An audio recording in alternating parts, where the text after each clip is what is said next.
Lakle lakle Inspector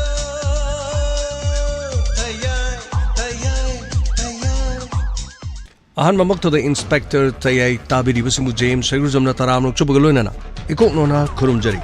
chahi manga hena chatharaglaba crime series Inspector Tayay bu support tobiri ba tabiri basingu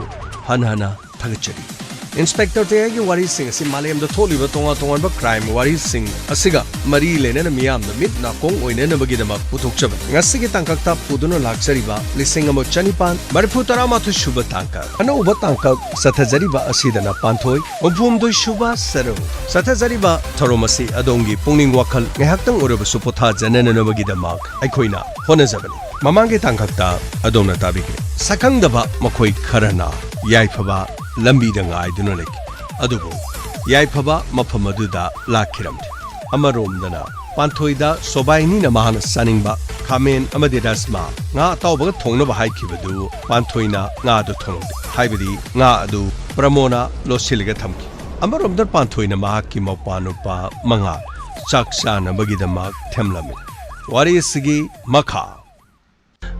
tosi lo chaksaru lo 지제 뭐기 니니 코이 레이브싱도 뭐코이 자발로르가 자기 가리기노 지제 난 지제나 앵온다 작 비저럼도 아둘로르가 뭐기 시기니니 안둘라가 앵온다 야므나 티는 왕이 가리 하이바 지제 아이 땀마로이다 가리기노 가리 하이리노 하이바 작사와기 앙이로 지제 윤마시드 너 코이디 미나이니 마푸나 차드링에도 미나이노이네 작사이도 그기노 코이 차발로이라가 자가동니 나체나 가다이디기 작꽃꽃다나 작시 삐저리노나 아잉온다 앙이바 어두가 아이네 차리바 플레토 마쿠나 레박다 깐타리바 가리 해봐 이놈시나 hoy jeje adudi nangdi ngoda haidribadi karigi jeje aina hairaga kaidodino aikoina leirisi migi mayum natro jeje mangala adu irobse ngoda haigedaba natro ha ngoda hayu yadro jeje makhoi hana loina pijaru aduga ayu horen jage आई चाक तो कछु लामद्री है चीचे आई कछु लामद्री है से लो अतई लोइने चाखरबनी इनमसी सोबाइनी थ चाद्रे इनमसी दो नोइगी इनमसी दो अदु हाना चालो माननी गांगमिदो आई कोना चागे हाय मंगा चिगरिने तौरिसिंगुने करिनो माना चक्साबदा कंथै हैबा करि हाइगदबन चुम्मे युमसिदा खोइदि मिनाइने सागे ओइजबा खराकिदमक लैबने कइसु साउनिङा लैथि अचुम्बा हाइबदा करिगि वारौरुन अचुम्बने कनादा करिगे साउरन साक्षी साधना चटखरिने तौरिस कदाइदनो माना चटखरिसिबो मंगात नंगबो लाओ साक्षी सारु लाओ मंगात कदाइदो चक्खरजानो तौरिसिबो नंदिनो पानुपागी चाक पिजनबा तौलेरबा अइना खामेनगा nga garajma ga thong haibadudi kamdorba inamse nga do leiramdraba adudaida kaidobai leiruiduba nana nga do tumina chathokrabro inamse aina sabanati adudi kana chaiba inamse adudi airi khangdi nga do inamsina lei haibadudi aina fridge ta hangto yengore nga tawba thammagi adu kep to suyaramdaba airi karimta khangdi nachendo thiganu ni bema aina nongoda thongo hairurabani haidana nangna I pijadana bonariba ai nga do kadai dingino nang leigera kaithenda chalaga leirugera thongdabadi sunga yaro hek thongdabadane nang aina kaido yong 이놈씨, 아이디 시대기 토끼 해보시기 하러. 이놈씨, 와라우비부디 하디. 이놈씨나 그텔르기 나 타고도 레비라가디. 아이 통어수 통적이 레이람다버니나 아이디 가람나 통가니.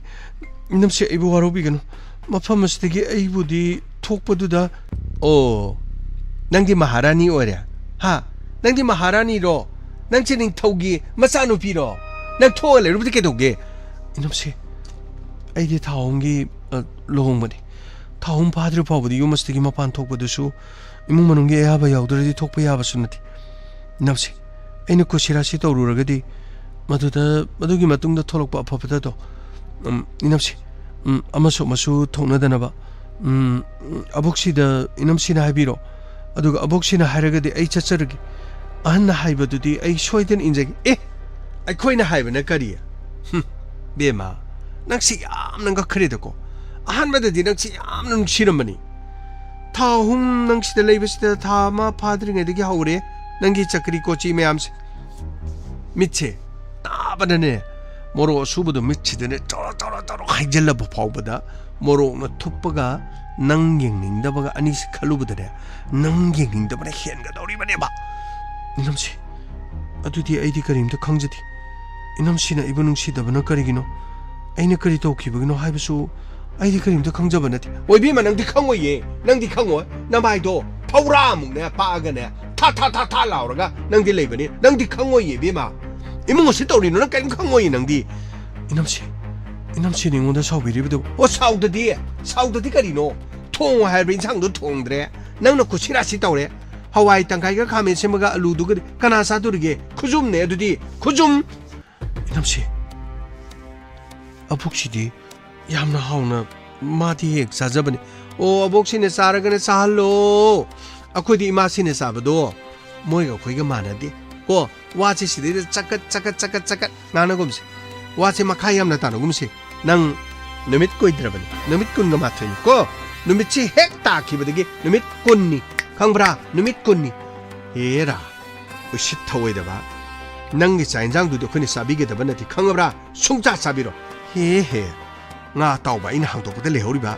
aduga khamen achokba baramasi aduga lehoridiba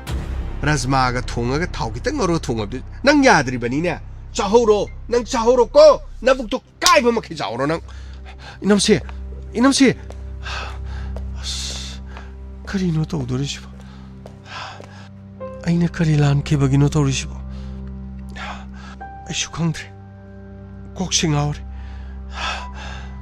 adubo ai tasina makidi inamchida so kaiba tokidar barkali aduga ngatunamo inama pramona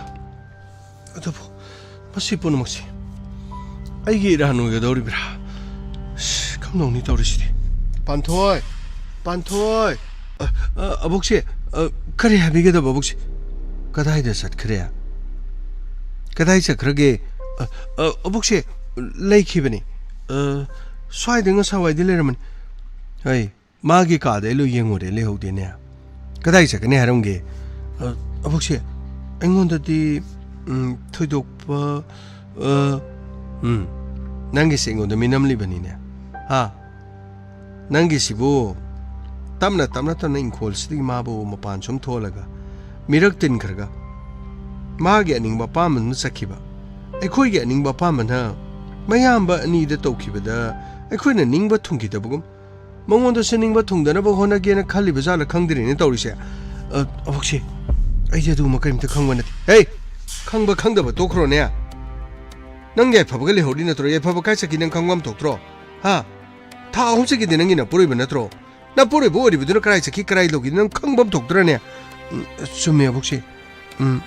iso सुमदा इनमसि Koyna कौबदुदा चलुबदगी मासु यारे नोइदने सिगुमसदा Peppa ngangoraga karibo tawgodori loine khang ai loine khang ko akhoi kari mata kalakpa nati adubu mana maningba pama salabasu magi pama tawrabasu aiga leminarba deiga pama tawbata ai hoje hing ai sidridana ai sirba matungda magi aningba pama tawbododi ai kari mata khanti adubu ai leringai matamda ꯑꯩꯒꯤ ꯃꯥꯌꯣꯛꯇ ꯊꯕꯛ ꯇꯧꯕꯗꯨꯗꯤ ꯑꯩꯅ ꯀꯩꯗꯧꯉꯩꯗ ꯈꯛ ꯌꯥꯔꯣꯏ ꯑꯕꯣꯛꯁꯤ ꯃꯗꯨ ꯄꯨꯝꯅꯃꯛ ꯀꯅꯥꯅ ꯉꯝꯒꯗꯧꯔꯤꯕꯅꯣ ꯏꯃꯨꯡ ꯑꯁꯤꯗ ꯍꯟꯗꯛ ꯈꯛꯇ ꯃꯥꯒꯤ ꯌꯥꯔꯦ ꯃꯁꯤꯒꯤ ꯋꯥꯐꯝꯁꯦ ꯃꯈꯥ ꯇꯥꯅꯤꯡꯉꯥꯏ ꯀꯩꯁꯨ ꯂꯩꯇꯦ ꯑꯩꯒꯤ ꯑꯄꯥꯝꯕ ꯀꯔꯤꯅꯣ ꯄꯥꯝꯗꯕ ꯀꯔꯤꯅꯣꯗꯣ ꯑꯩꯈꯣꯏ ꯂꯣꯏꯅ ꯈꯪꯅꯕ ꯉꯥꯛꯇꯅꯤ ꯑꯗꯨꯒ ꯑꯩꯕꯨ ꯋꯥ ꯃꯈꯥ ꯌꯥꯝꯅ ꯇꯥꯍꯟꯒꯅꯨ ꯋꯥ ꯃꯈꯥ ꯌꯥꯝꯅ ꯇꯥꯔꯕꯗꯤꯅꯦ ꯅꯈꯣꯏ ꯀꯔꯤꯃꯇ ꯍꯥꯏꯔꯤꯕꯁꯤꯅꯤ ꯑꯩ ꯍꯥꯏꯔꯤꯕꯁꯤꯅꯤꯀꯣ ꯑꯕꯣꯛꯁꯤ ꯋꯥꯔꯧꯕꯤꯔꯅꯨ ꯑꯩꯅ ꯂꯥꯟꯈꯤꯕ ꯂꯩꯔꯕꯁꯨ ꯑꯩ ꯋꯥꯉꯥꯡ ꯍꯩꯖꯗꯕꯒꯤ ꯌꯥꯔꯦ ꯏꯕꯦꯝꯃ ꯌꯥꯔꯦ ꯅꯪ ꯁꯤꯃꯅꯦ ꯌꯥꯎꯗꯦ ꯑꯃ ꯌꯥꯎꯏ ꯀꯔꯤꯕꯨ ꯍꯥꯏꯒꯗꯕꯅꯣ ꯈꯪꯗꯦꯅꯦ ꯐꯔꯦ ꯐꯔꯦ ꯏꯕꯦꯝꯃ ꯍꯧꯖꯤꯛ ꯐꯥꯎꯕ ꯍꯜꯂꯛꯇ꯭ꯔꯤꯁꯤꯅ ꯑꯃꯗꯨꯅ ꯀꯔꯤ ꯇꯧ ꯂꯩꯔꯤꯕꯅꯣ ꯈꯪꯗꯦꯅꯦ ꯏꯔꯥꯡꯁꯤ ꯐꯠꯇꯦ ꯈꯪꯂꯕꯗꯤ ꯃꯁꯥꯅꯁꯨ ꯈꯔ ꯈꯪꯒꯗꯕꯅꯦꯕ ꯀꯗꯥꯏꯗ ꯆꯠꯂꯤꯕꯅꯣ ꯈꯪꯗꯦ ꯑꯩꯉꯣꯟꯗꯁꯨ ꯀꯔꯤꯃꯇ ꯍꯥꯏꯔꯝꯗꯦ ꯃꯥꯅ ꯊꯣꯛꯄ ꯀꯨꯁꯤꯔꯥꯁꯤꯗ ꯑꯗꯨꯝ ꯄꯪꯇꯧꯗ ꯇꯧꯅꯕꯁꯤꯕꯨ ꯀꯔꯤ ꯃꯔꯝꯅꯣꯃꯤ ꯁꯤꯕꯨ ꯍꯧꯅꯔꯤꯕ꯭ꯔꯥ ꯍꯥꯏꯕ ꯑꯕꯣꯛꯁꯤ 마수 한부디 소이든 할라니 난 그림도 강대 할아버지는 할라니 하시나 마나 뽕 어후마카이 마리 파우부 마능다 할락바에 어두가 와파마시 아북시다 앵원다 하이도까노 시니네 아티앵바다는 낭나로 하이도록파 어이 마땀 파트라칸시데 거리나 하이부데 놓고서 간밤 독드로 미 아마나네 미먹이 분심을 로시나 보하나바다 이라이 라이크라본 까이슈나티 세켄 카라 카키완 아두부 나코이데 타자바 탐마시디 야로이도 감동니 떠오르시디 까다이데 티니 아이 폰 떠러가 마부 와리부터 사나나바 dauki 가나다바다 아이씨 미와 답함드들레 솜드나 앵원다 하이데나바 하이바 솜드나 뭐 아북시나 뭐 강드레 그래 하이가다분 아이나 콜 떠오르부수 파이르까다바 레이티 파레 아복시나 콜 떠오르디 그리노마디 소이드나 컴자랄라니 ꯌꯦꯡꯂꯒꯦ ꯑꯩꯗꯤ ꯌꯥꯝꯅ ꯊꯥꯖꯗꯦ ꯉꯁꯤꯗꯤ ꯁꯨꯡꯊꯥ ꯊꯥꯖꯗꯅ ꯑꯣꯐꯤꯁꯇ ꯍꯦꯛꯇ ꯂꯥꯛꯄꯁꯤꯗ ꯃꯦꯗꯥꯝ ꯑꯩꯁꯨ ꯇꯉꯥꯏꯐꯗꯕꯒꯤ ꯏꯃꯥꯅ ꯃꯇꯝ ꯈꯔꯗꯪꯗꯤ ꯍꯥꯏꯗꯅ ꯀꯩꯁꯨ ꯀꯥꯏꯕ ꯂꯩꯇꯦ ꯌꯥꯏꯐꯕꯅ ꯉꯁꯤ ꯂꯩꯁꯤ ꯁꯤꯅ ꯅꯨꯡꯉꯥꯏ ꯑꯗꯣ ꯑꯩꯅ ꯇꯥꯕ ꯄꯥꯎꯗꯨꯗꯤ ꯀꯩꯅꯣ ꯄꯨꯂꯤꯁꯁꯨ ꯃꯐꯝꯁꯤꯗ ꯂꯩ ꯑꯗꯨꯒ ꯊꯣꯛꯂꯤꯕ ꯊꯧꯗꯣꯛꯁꯤꯡꯗꯨꯒꯤ ꯃꯦꯗꯥꯝ ꯑꯩ ꯂꯣꯏꯅ ꯈꯪꯖꯔꯤ ꯂꯣꯏꯅ ꯇꯥꯖꯔꯤ ꯄꯨꯂꯤꯁꯀꯤꯗꯤ ꯏꯟꯚꯦꯁꯇꯤꯒꯦꯁꯟ ꯍꯥꯏꯕꯗꯅꯤ ꯃꯗꯨ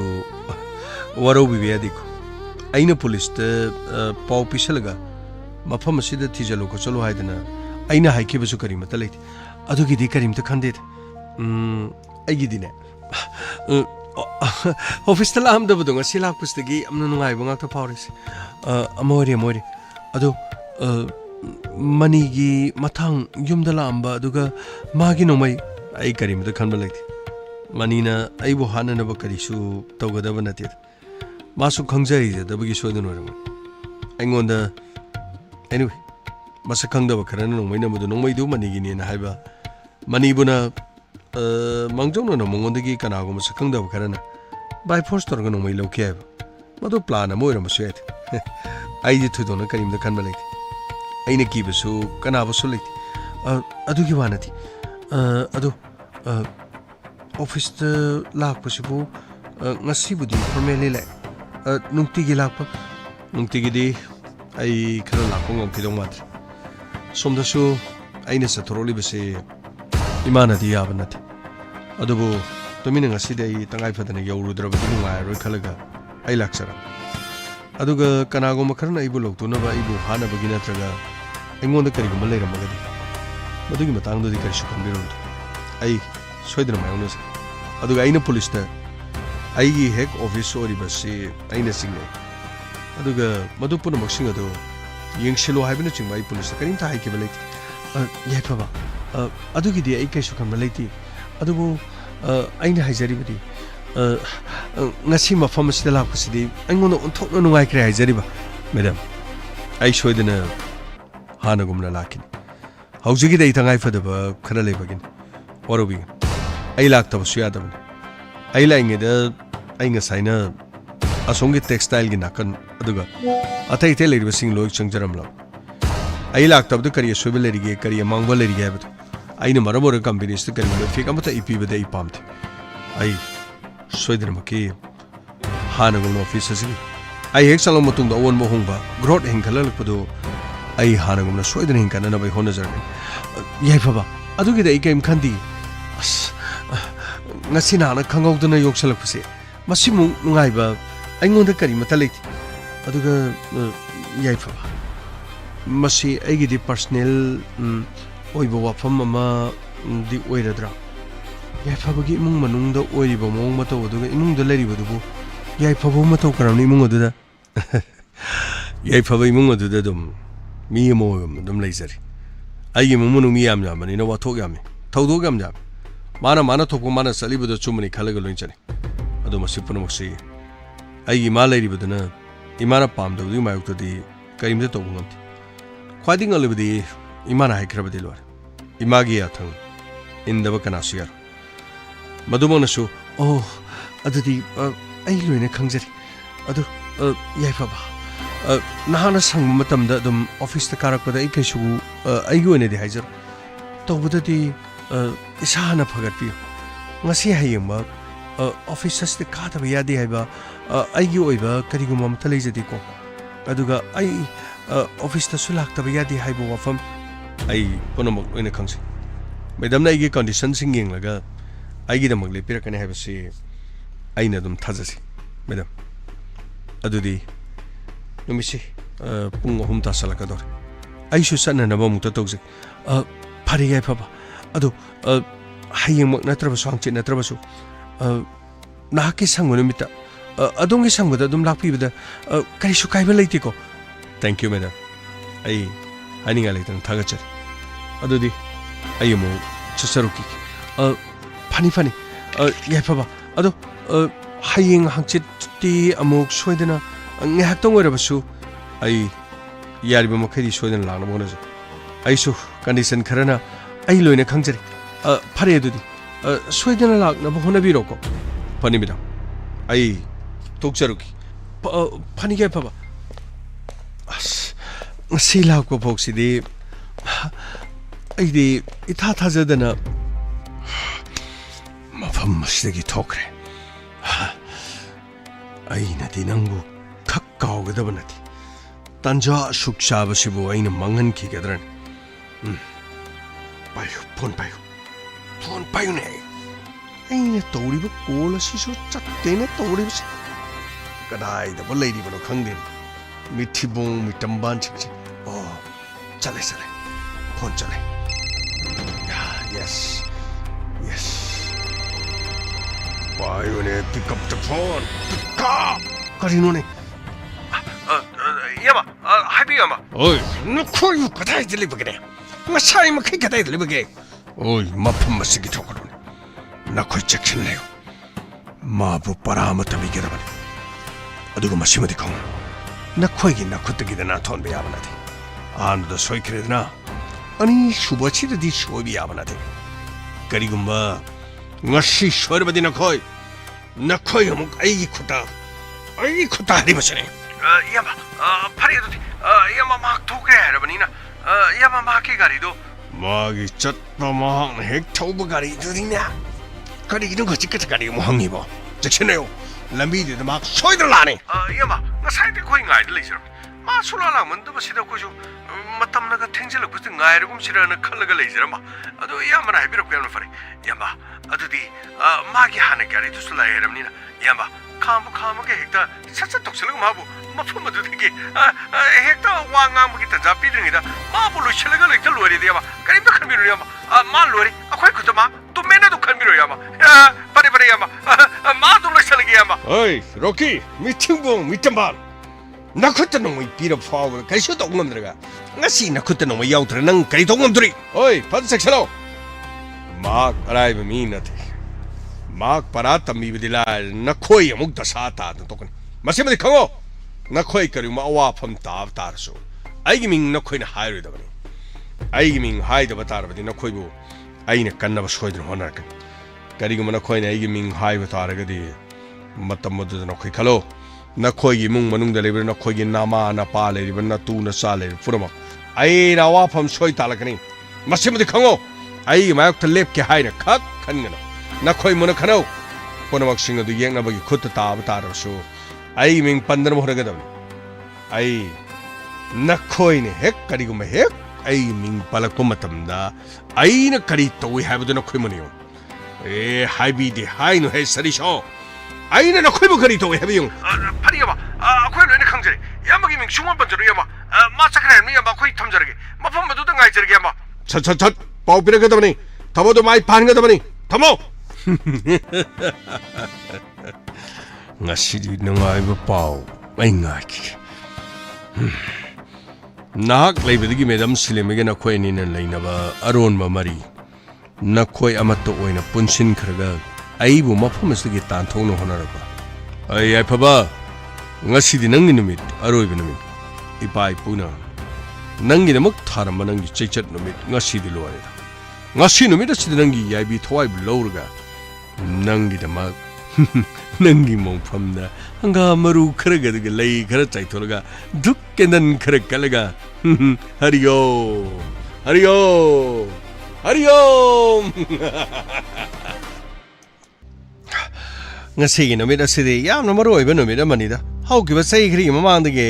manipur gi ningthau lek semba sana jawbana manipur gi ningtam phiran karino royal palace ta chingatuna manipur na british ke makhudage ningtam phangkiba numit august ke tang 13 thorom pangthoktuna lakiba ngakani kumjali singani traga tro august ke 13 pangthokpa horkiba manipur independence day gi asiguma thorom da karigi damak ta ningthau lek semba sana jawbana aduga atai civil society organization singna khusam narga pangtholibno haiba tarega de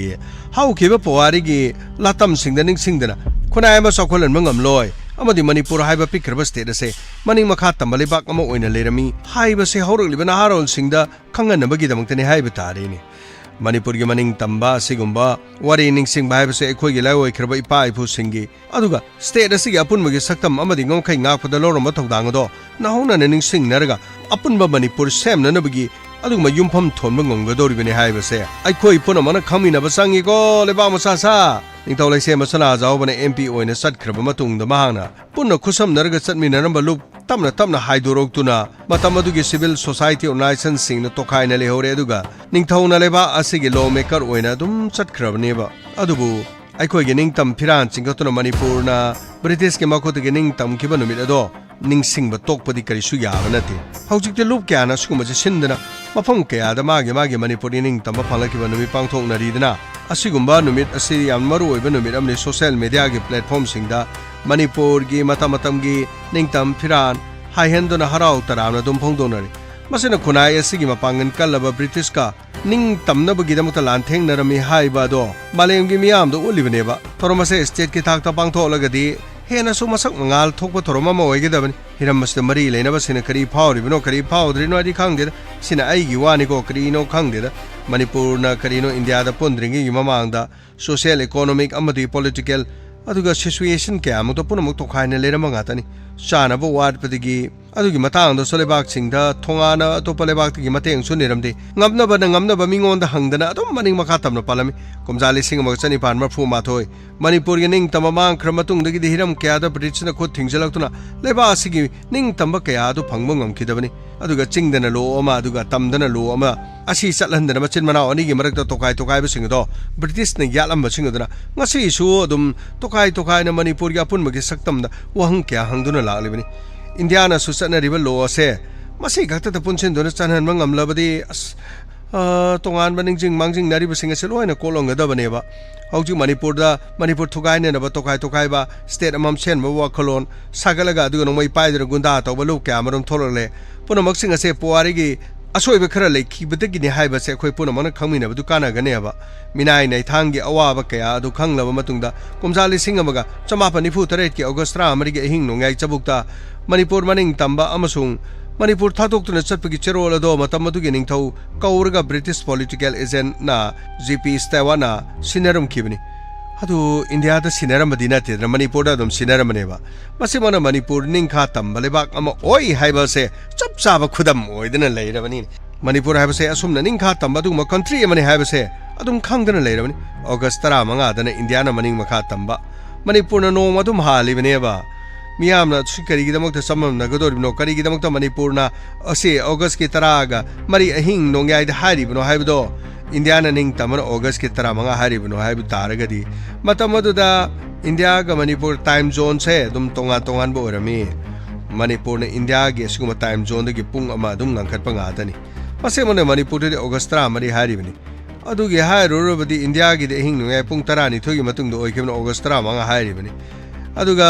karino british ki lenga loikra matung da mk priyobotana manipur gi chief minister orna leiba nga ko hoki bu kawrobar khang dine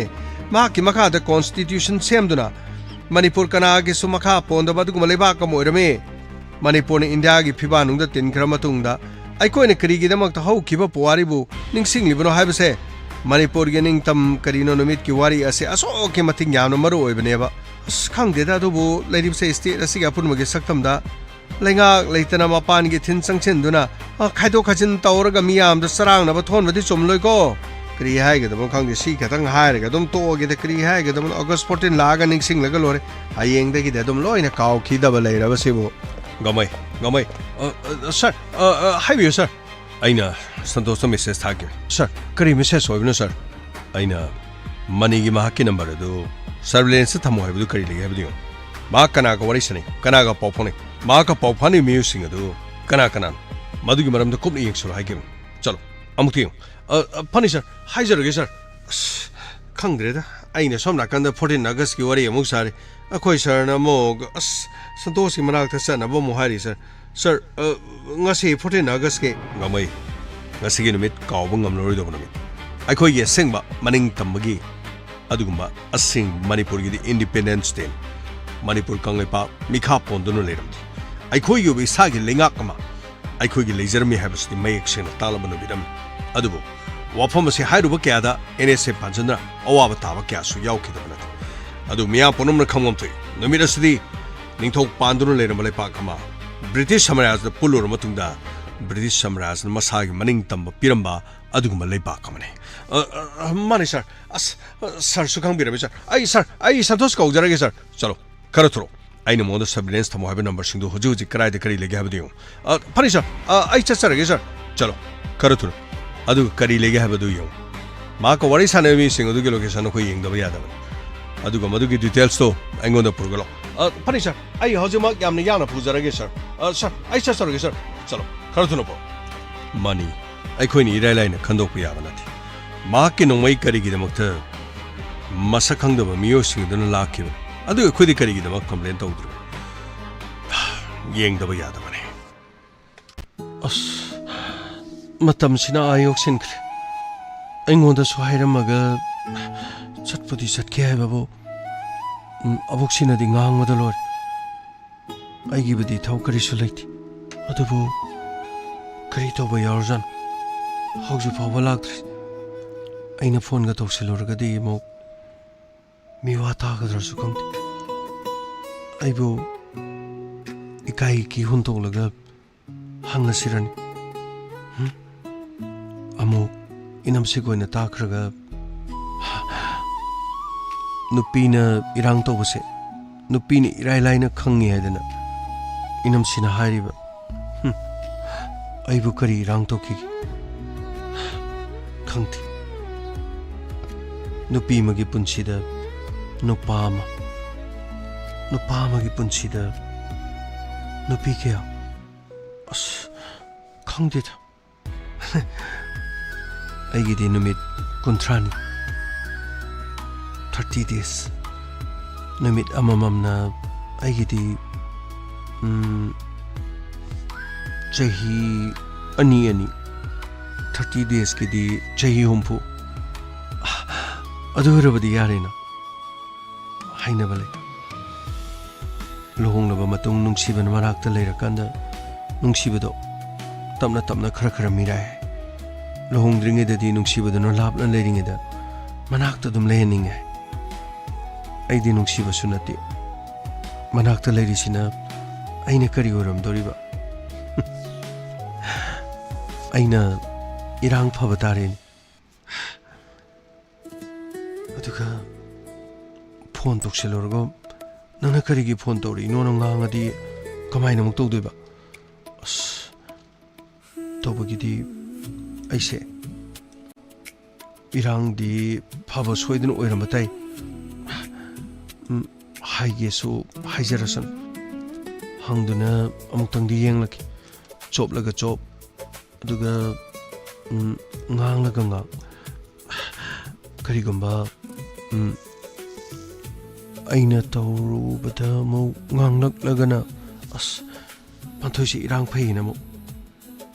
yamung to namu khan khradi kamai tong atude ai kari haibe oh abuksina hange na hairike as adudi oidaba ngangdoi ni nungsibagi mafam nati as mahaki mafamdadi oidabadi nganingde nganglagana Bhagwan Krishna na Gita da hai afabagi damak oidaba amukta ngangladi aduna phataba nataba afaba oini hardi ngangba yai hai daine aduradi oidaba amta ngangthokser khangti oidaba amta ngangthoklaga magi afaba oina boirabadi yenglagi chatpring chopaga chop phondi chale kamai tong horena mo onona mo ngangdana as kedore patho kedore ke phone doribo yamudo kainoni abuksina hangi ai kari haiduno khangbi aingona ngangbuto loireba o yare yare ai yoksala kedore ai gari thawodore imado themam adu phawudi nang thengwa midina ai hairabane ba adu aingona ngasaidegi nganglibane ba pares yare ai yoksala wari sana dan lei de thengran minit ranga par ai yoksala hoi adu yamudo phajana yengaga lakpiu ko hoi hoi hoi kana kedoni ke ngoda yamuton adu maina haibigan phataba mina lambi lamkhang damo gari ga khamadi hoini hoini hoini kanana no gari kham doibo khamaga na taptai phudalam go lores popa popa thajal mala di amna tro yamuton adumna tobigan yamuton ngi punchidi yamna maroiba punchin kaino ajibo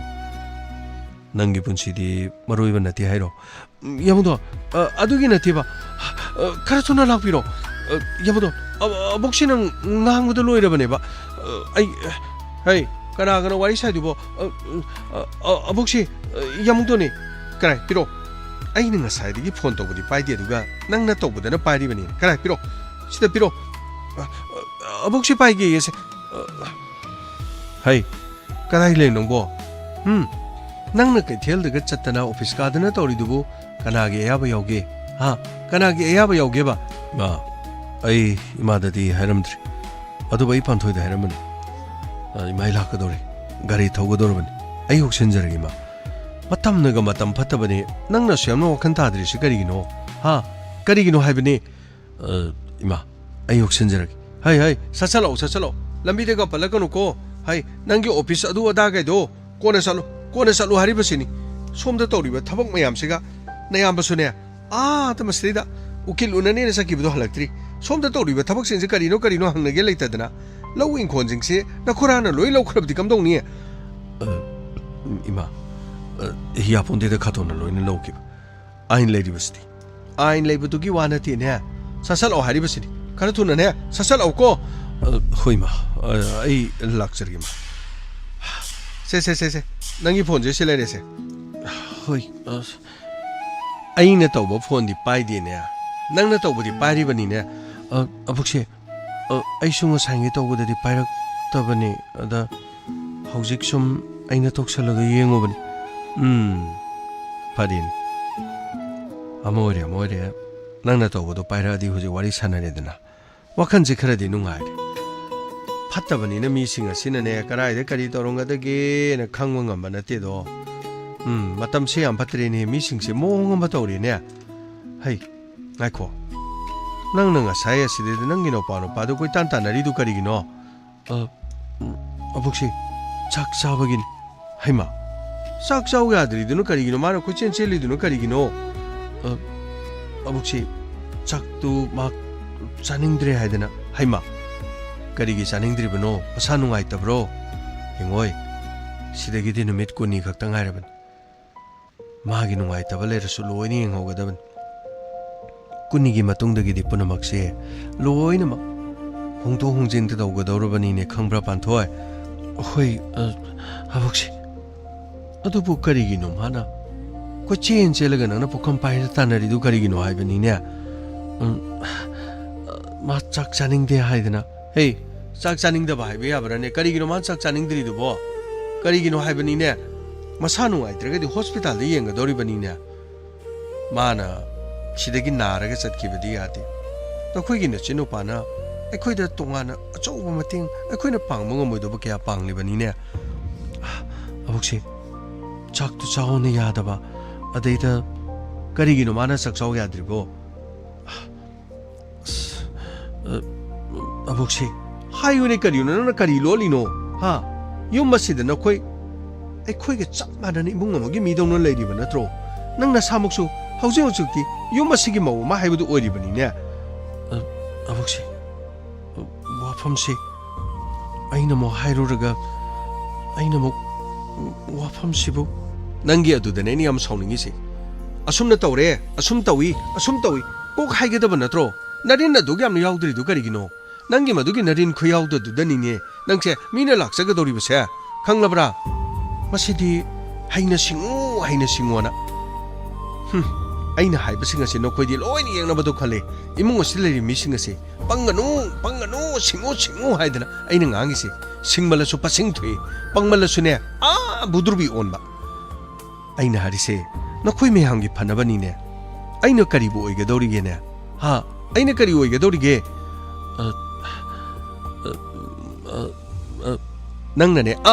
taw leringeda adum to obani ko yare to hairano to nangi no pa duna saksaw yadri du marama madile pham thoktro. Abokshi chaksabado inamsina aikhoi di yum sida leiba minaini aikhoi di kona chaksagadabani kaidobagi hana chaksari no haidana mangalda ngangbu oiramal is kamdongni tawrisidi imung asida sumaina mata tawramba nate karino imung asida tawriba mong matawsi nangi sobai ni si sumong ama tawreni phanadi wakhal tabra phanadi ma mirak tinbra na khanban adubo ai punamak loine khang imung asida leiriba mi singna ne kari khali makhoina kari pami haibado ai loine khangini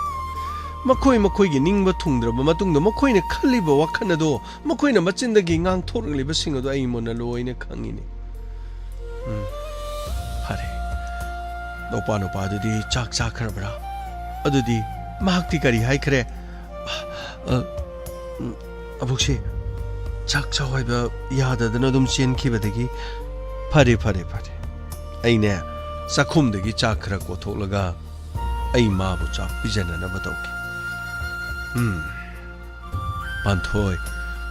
abokshi imung asida wangang sangang phajadaba nakhoi de ngang ba chaiba yarakpa matamda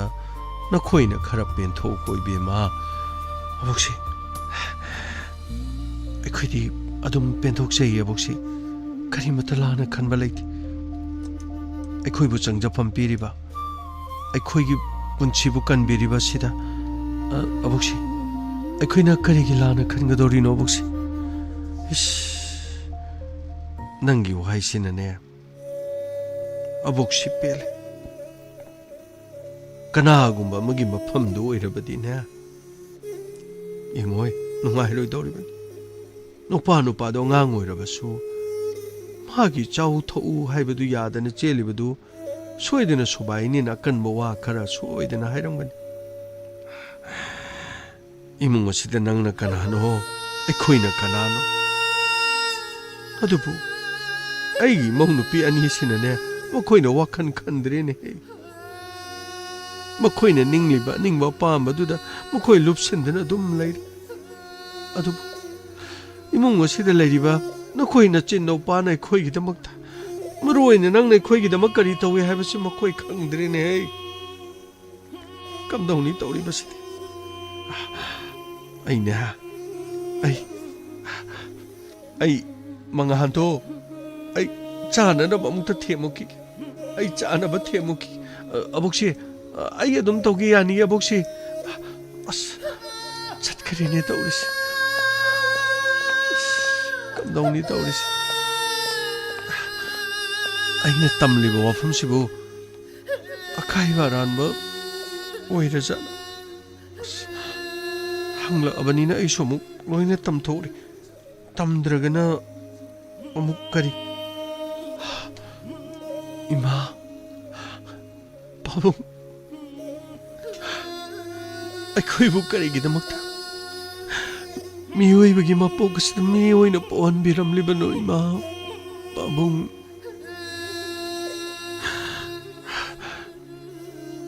ꯑꯩꯒꯤ ꯃꯄꯣꯛ ꯑꯁꯤꯗꯤ ꯑꯩꯒꯤ ꯏꯄꯥꯅꯨꯄꯥꯒꯤꯗꯃꯛ ꯑꯩꯅ ꯂꯦꯞꯂꯕꯅꯤ ꯑꯗꯨꯕꯨ ꯏꯄꯥꯅꯨꯄꯥꯒꯤ ꯃꯊꯃꯣꯏꯗ ꯃꯉꯥꯜꯒꯤ ꯊꯃꯣꯏꯗ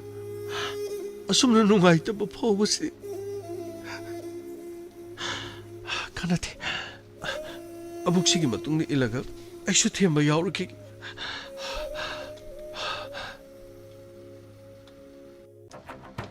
ꯑꯁ ꯉꯁꯥꯏꯗꯒꯤ ꯉꯥꯏꯕꯅꯦ ꯂꯥꯛꯇꯦꯗ ꯅꯨꯃꯤꯠꯇꯤ ꯁꯨꯝ ꯇꯥꯁꯜꯂꯛꯀꯗꯧꯔꯦ ꯁꯤꯕꯣ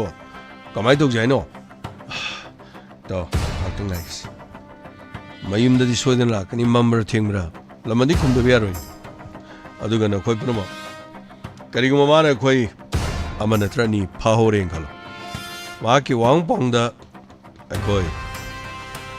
ꯏꯌꯥꯝꯕꯒꯤ ꯃꯃꯤꯡ ꯄꯟꯕ ꯌꯥꯕ ꯅꯠꯇꯦ ꯁꯤꯃꯊꯪꯗꯤ ꯅꯈꯣꯏ ꯈꯪꯉꯨꯀꯣ ꯑꯋꯥꯕ ꯇꯥꯔꯕꯁꯨ ꯏꯌꯥꯝꯕꯅ ꯑꯩꯈꯣꯏ ꯄꯨꯟꯁꯤ ꯀꯟꯅꯦ ꯍꯥꯏꯕꯗꯨ ꯅꯈꯣꯏ ꯈꯪꯉꯦꯗꯅ ꯅꯈꯣꯏ ꯆꯦꯛꯁꯤꯟꯅ ꯂꯩꯌꯣ ꯑꯗꯨꯒ ꯌꯥꯔꯒꯗꯤ ꯃꯍꯥꯛꯄꯨ ꯃꯐꯝ ꯑꯁꯤꯗ ꯐꯥꯔꯒ ꯃꯈꯨꯠꯇ ꯄꯨꯟꯁꯤꯜꯂꯒ ꯊꯥꯡꯅ ꯆꯕꯠ ꯆꯕꯠ ꯆꯕꯠ ꯂꯦꯟꯊꯠꯄꯅꯤ ꯈꯪꯗꯦ ꯊꯤꯟꯗꯠꯄꯅꯤ ꯈꯪꯗꯦ ꯇꯧꯒꯗꯕꯅꯤ ꯃꯇꯝ ꯑꯗꯨꯗ ꯃꯍꯥꯛ ꯀꯌꯥꯝ ꯀꯨꯏꯅ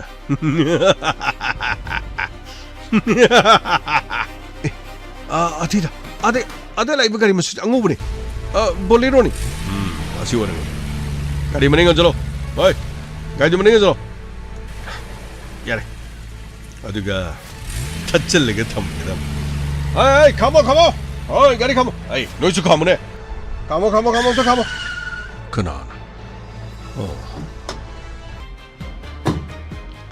아이 본도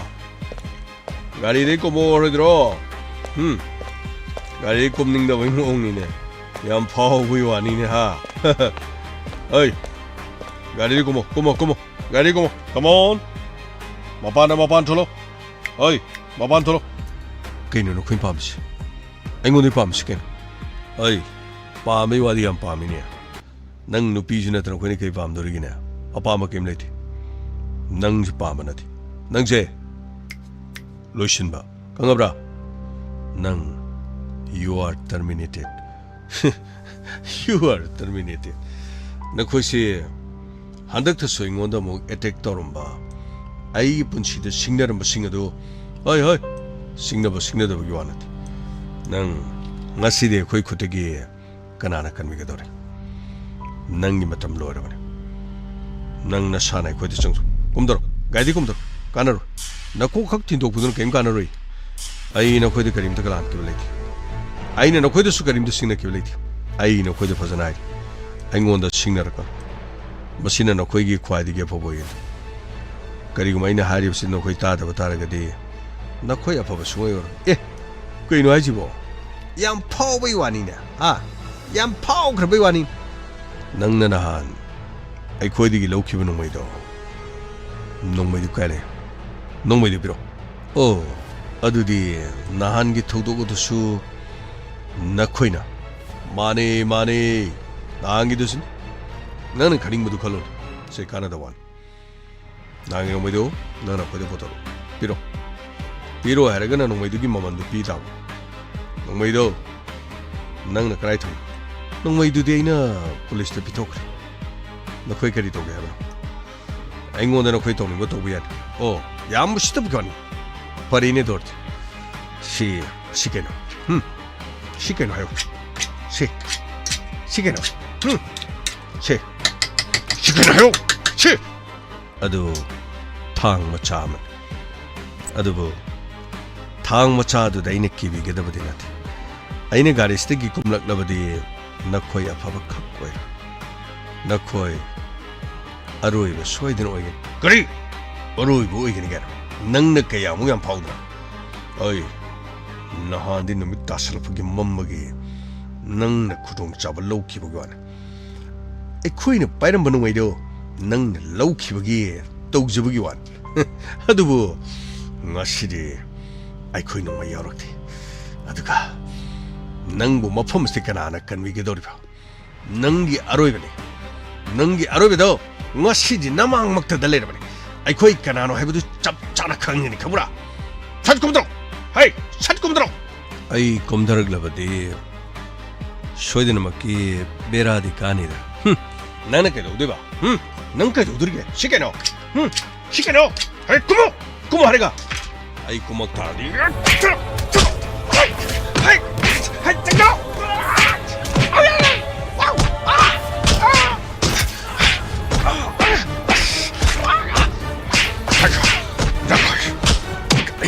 신나다 난 미치노코이 난 특별해 나 시기는 미치노코이 아니 모두 기가름나 난 트랩도 이게구나 그럼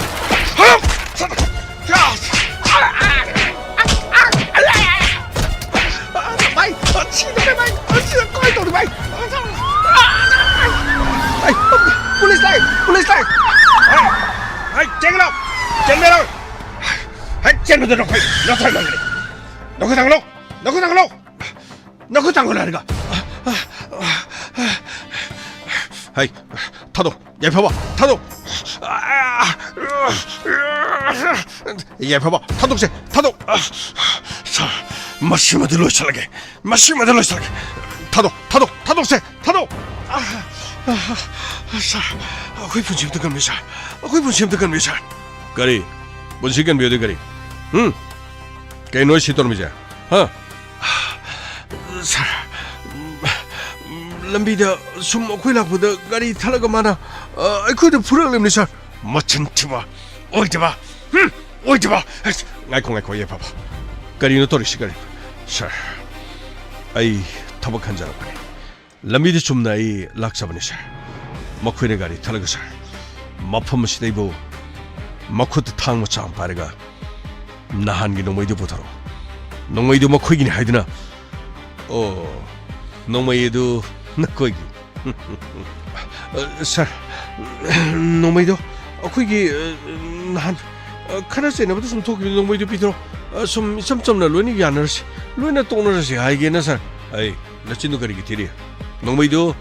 nakoi na pai ming da lebro nangi ming da lebro kanai ming lege kanai ming lege ba sir akhoi pabung gi ming da nakoi babung maming kari airone nakoi babung ming kam ta airone oi de padang ngang kegro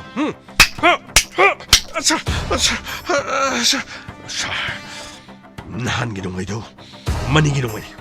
makhoi mani gi mari soidra mari le borangani yai baba mani gi ma ki number da makhoi gi call yorman all details record do kone surveillance tamaga makhoi kedai de leiba gi haidu khoi yeng modi mafam sila ko de gi akhoi thengna ri bis to do se mani yorma ya yoram da bai khang but mani gi number da makhoi call si yorman kari gi no mani de khoi number yor si kari gi no sir akhoi na lorpa nongmai do mani gi nongmai oirongani sir मा थबक खलकपद अखोइना ओभरपोर तौरगा अखोइना लौगिम अदा अखोइना मो नोंमैदु मंगोंद पिरगे नोंमैदु मोतो पैसा पियो न मंगोंद call तौरमने अदुगी वारी वताई सानबगे sir मंगोंद वारी सानरमददि sir Koyna कोइ मफमजे लै खंगोइ दौनि मंगोंद वारी सानरबदन हे नचिंदु करिगे थिरि नखोइ करि केस त चने हायो याई पाबदा सिंगनरिबसि ngashina hanmanati mamangda sum nomai kakre amuk sum mamangda monom thang thilakudagi manthoi gi mogto pankre adugi mamangda muk mayamada khut tharakpane na tharaga mangonda tharakpai thodo mari thok nokhoi karam ba thodo tu chene mani ge nokhoi kari mari lei thodo se mani yawbra yawdabra sir mani mati khangi sir ꯑꯩꯈꯣꯏꯗꯤ ꯆꯨꯝꯅꯒꯤ ꯃꯥꯒꯤ ꯅꯣꯡꯃꯩꯗꯨ ꯑꯩꯈꯣꯏꯅ ꯂꯥꯛꯂꯨꯔꯕꯅꯤꯅ ꯅꯣꯡꯃꯩꯗꯨ ꯄꯤꯕꯤꯒꯦ ꯑꯗꯨꯒ ꯃꯉꯣꯟꯗ ꯄꯩꯁꯥ ꯄꯤꯌꯨ ꯍꯥꯏꯖꯤꯜꯂꯒ ꯅꯣꯡꯃꯩꯗꯨꯗꯤ ꯄꯨꯂꯤꯁꯇ ꯌꯥꯏꯐꯕꯅ ꯄꯤꯊꯣꯛꯈ꯭ꯔꯕꯅꯤꯅ ꯌꯥꯏꯐꯕꯗꯒꯤ ꯅꯣꯡꯃꯩꯗꯨ ꯑꯃꯨꯛ ꯂꯧꯕ ꯌꯥꯅꯅꯕ ꯉꯁꯤ ꯍꯣꯠꯅꯕꯗꯒꯤꯅꯤ ꯊꯕꯛꯁꯤ ꯉꯁꯤ ꯇꯧꯔꯤꯕꯁꯤ ꯁꯥꯔ ꯌꯥꯝ ꯁꯦꯡꯅ ꯍꯥꯏꯔꯒꯗꯤ ꯊꯧꯗꯣꯛꯁꯤꯗ ꯌꯥꯏꯐꯕꯅ ꯄꯨꯝꯅꯃꯛ ꯂꯣꯏꯅ ꯊꯣꯟꯕ ꯉꯥꯛꯇꯅꯤ ꯁꯥꯔ ꯌꯥꯏꯐꯕꯅ ꯊꯣꯟꯕꯗꯤ ꯀꯔꯤꯒꯤ ꯌꯥꯏꯐꯕꯅ ꯊꯣꯟꯕ ꯀꯔꯤꯒꯤ ꯁꯥꯔ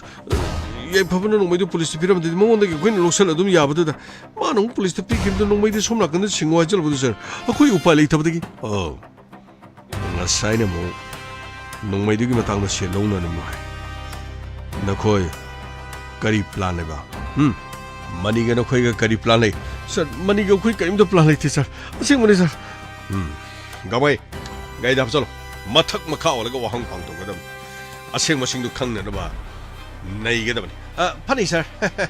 ꯈꯨꯠꯁꯤꯗꯤ ꯁꯥꯔ ꯀꯔꯤꯅꯣ ꯑꯁ ꯃꯤ ꯐꯨꯅꯤꯡꯕꯅ ꯃꯔꯦꯡ ꯆꯠ ꯂꯩꯔꯕꯅꯤ ꯆꯠꯂꯣ ꯒꯥꯔꯤ ꯀꯥꯈꯠꯂꯣ ꯈꯪꯒꯗꯕꯅꯤ ꯅꯈꯣꯏ ꯋꯥꯍꯪ ꯄꯥꯡꯂꯒ ꯆꯠꯂꯣ ꯁꯥꯔ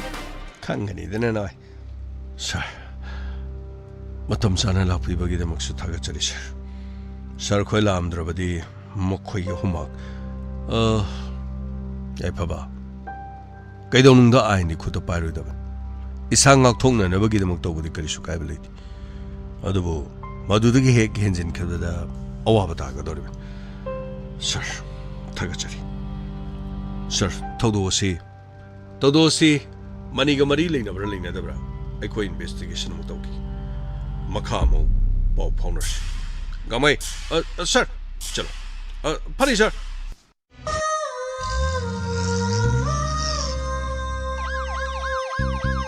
Lakle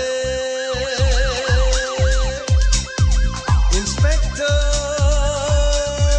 Tayay Lakle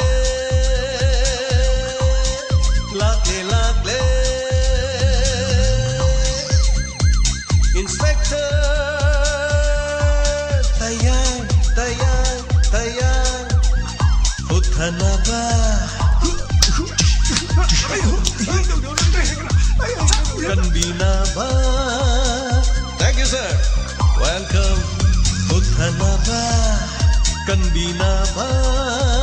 Inspector. Tayay. Lakle.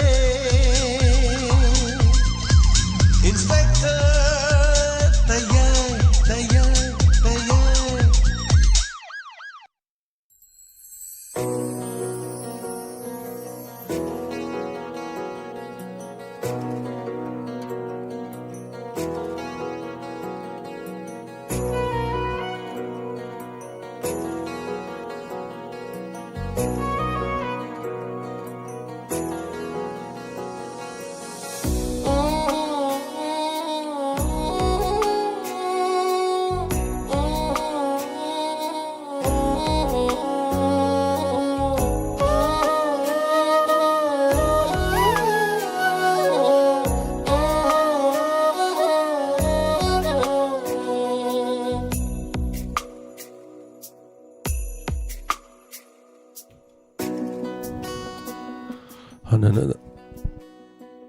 Hanana Tagachari, as the inspector Tay,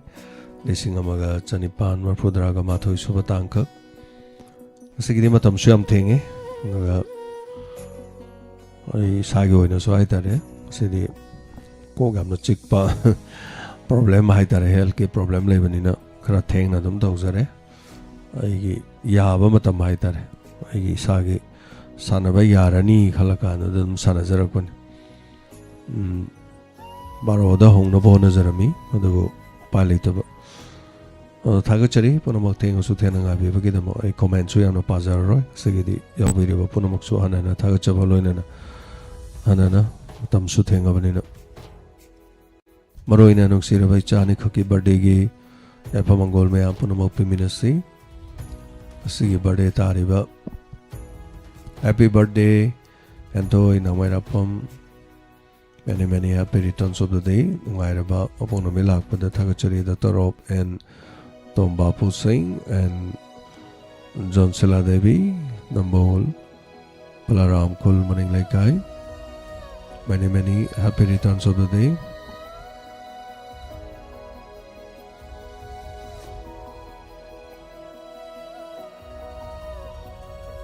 Hanana Thagachari, Lenana Asigi Bade Tariba, Muxiraba, Cha Namera Pom Antoy, Pavaya Papa Punchinu Samana, the Yekta Borasunu.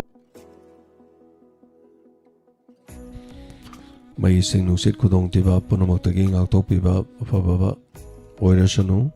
siguma mapono mera sigidamak pabaya paba bizari duga namaira pam taibema haibatare mahakina mayanu pagi machanupi haibatare duga pabaya paba oirasanu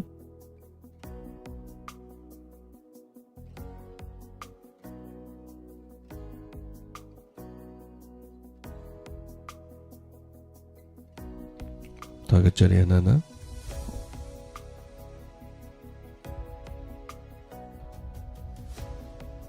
Pabaya Paborasunu Mabok no Minasima Sing Langam than a Lapo Rasunu Maduga Namara Pum Taibema Habitat Magina Mayano Pagi Chanupi Pabaya Paborasunu Nambol Pararam Kulmaning Legadigina Adunga Siani Suba Bardina Atoibi Namoizam Atoibi Tom Tinganbi Dataro Surjit Maite and Ronnie Bala Lema Hinobok Wang Lekai. Many happy returns of the day. Nungairaba Aponobit Asigidamak Pavaya Pava Pizari Nada Yektaba Punchinung Sangba Oirasono Pava May sing no sit kudong tiba po na magtingin ang top kita na pabaya pa po oirasunu maduga hanana tagachari namo jam atoy bi tom tingan bi haitar atoy bagi machanupi atoy bi haitar atoy ba se koina mahina ton kiba maming atoy ba do hadakta koina matenga pang kiba ngang dugi magi machanupi ni haibatare Angang animap ko pabaya paba pizari na de taba punchi nung sangbo oirasanu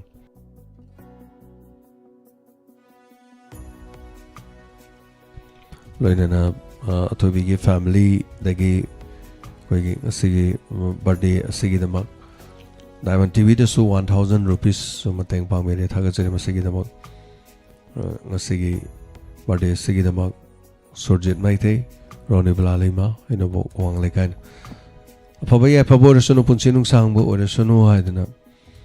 Sembi Mapugi Mapamda Nijari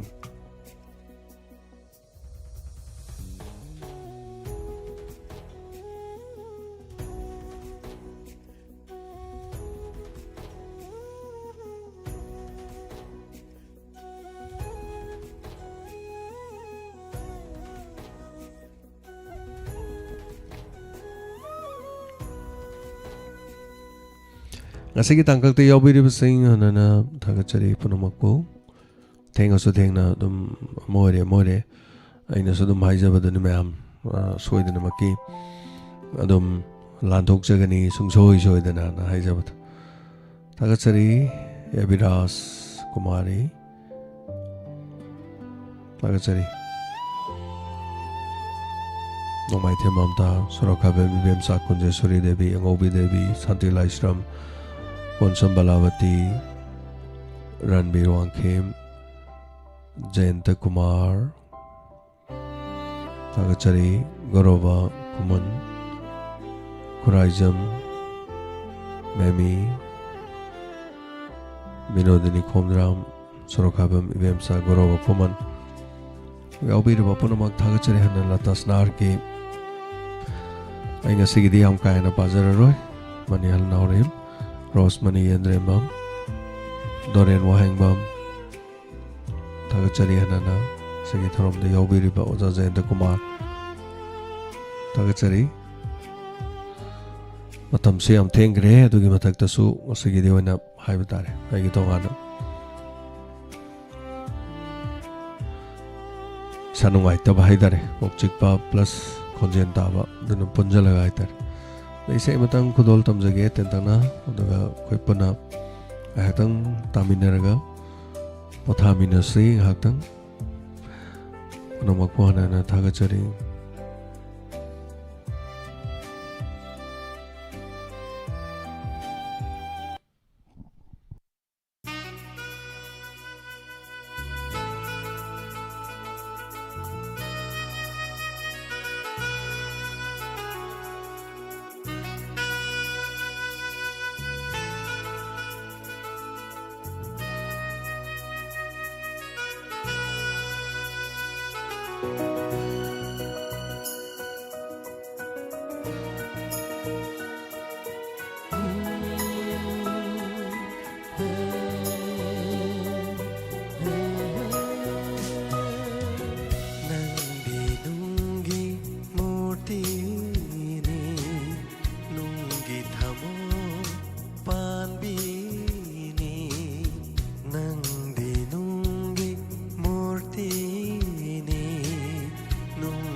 Minungsi kang biyama oiramlaba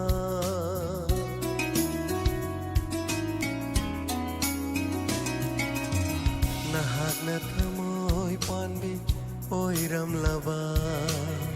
Minungsi kang biyama oiramlaba Asuk wajaram loy aigi punsi Asuk wajaram loy aigi punsi Miku matasu nokcharam gani Miku matasu nokcharam gani Nungshi baidamat wajaram loy Nungshi baidamat kapcharam loy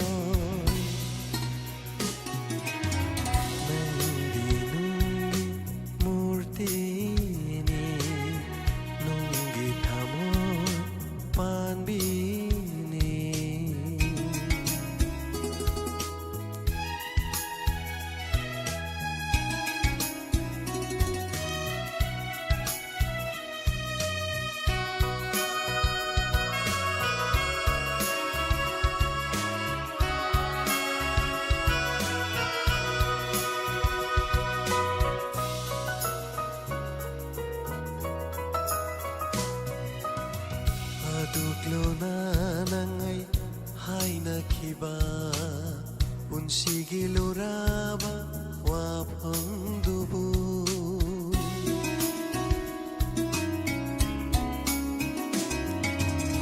Aduklo na nangay hay nakiba Unsigi luraba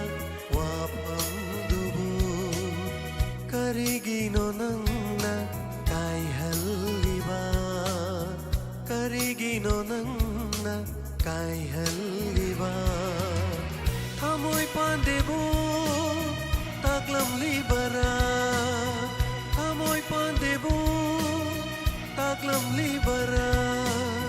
Masibunong shibagi au nasara Masibunong shibagi au nasara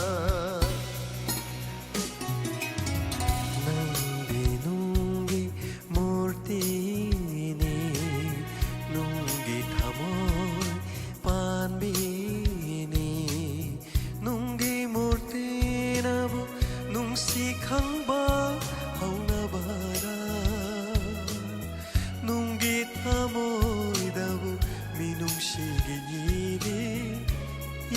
ಗದಾರ Nandi ನುಂಗಿ ಮೂರ್ತಿನೇ ನುಂಗಿ ಥಮೋ ಪಾನ್ಬೀನೇ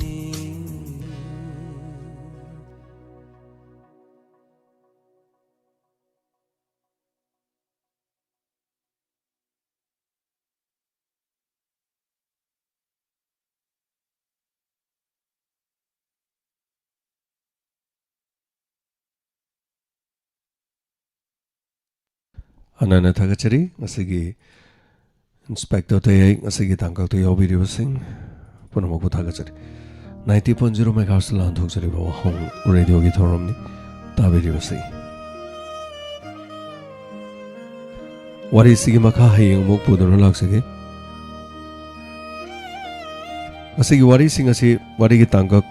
Yau the Yada Vangata Oiba Tanka Ngatan. Lambida Kanana Karigidabak Talakwa Makoi Fakre Manigi Maram the Kangong Gadorira Karing on Gadori Poliski am the Chauba Mai Pakwa Madi Oikre Makata Hava Panto Yabunchi the Karikari Lakadori The Mid Kuni the lady 20 days The Mid Kuni the Karikari Toto Tolkwe Yariva Matang Matang Tankakasidi Miners Masigi Matanga Panto Yumasidegi Mahak Tolokadoribra, Tantorokadoribra, Karidogadori, Karito Tolokadoriba, Kanana Karidorokadoriba. Punomaxingadu, Sigiwari Sitamina Kanda, Matang Matang Haying a Mok Hangchedamok, Matang Matang Matang Podora Laxik. Mungi Weraba Sumba, Nungshiba, Pariama de Yumpamuiva, Amadi, Tonga Tonganba, Police Investigation Galoina, Sang Celera Tanka Casida. Hayingi Tankak Tamuk Kangwinerasi. Punamak Putagachari, command Pibirak Liba Punamak, Siguna di Punamak Pavangam Zadre, Hopigani, Facebook Live the Library was saying Punamak Pushu Tagachari